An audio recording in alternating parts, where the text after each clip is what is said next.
tough, really, to hear yourself talk about so much. Feel like maybe it's over the top. But the first thing I want to do, and the most important thing, you've heard Sally referred to often, and I want to make sure that not only did you hear about her, but you see her. So stand up, Penny.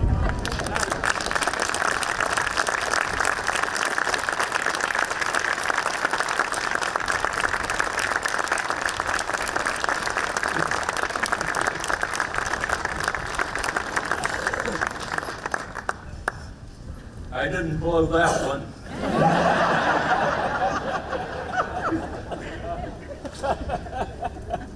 Well, this is a day that has been long awaited.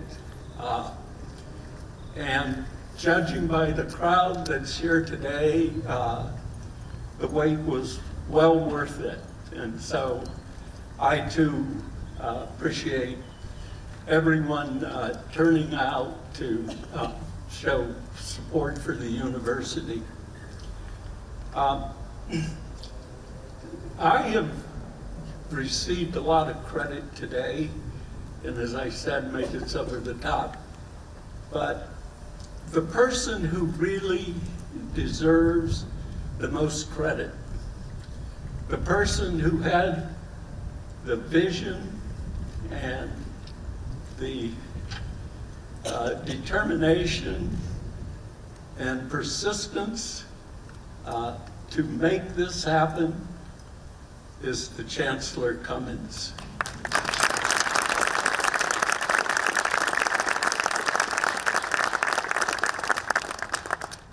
I had the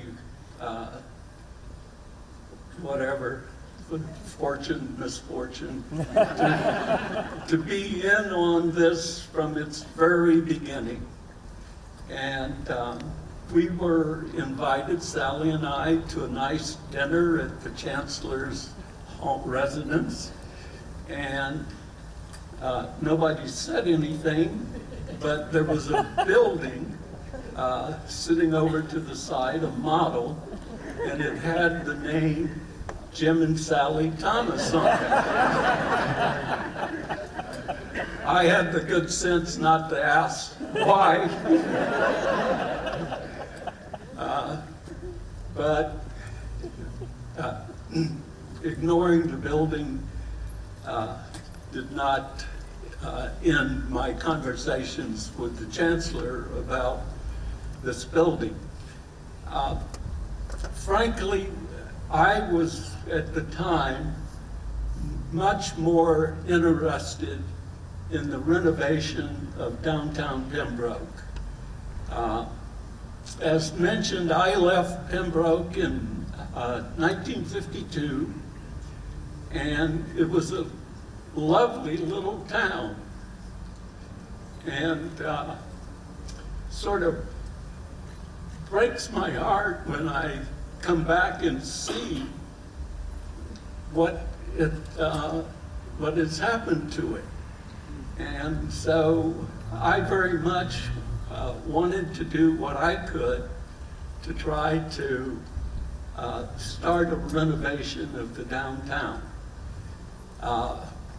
So that was number one on my agenda, but it wasn't number one on the Chancellor's agenda. And he persists and persists, and finally he tried a lot of different approaches, arguments. The one thing that finally dawned on me was the university was an extension of what I had already started to do and was very much on my radar. And that was that personally, I see the university, the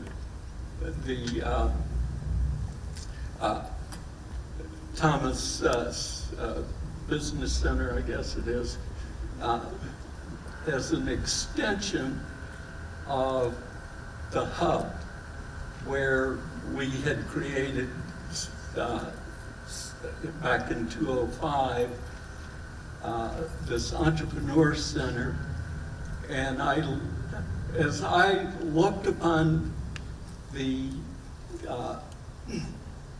economic situation in Robeson County, I thought there's not a lot of opportunity for big businesses or even small businesses to move in, and we're going to have to develop this by our bootstraps.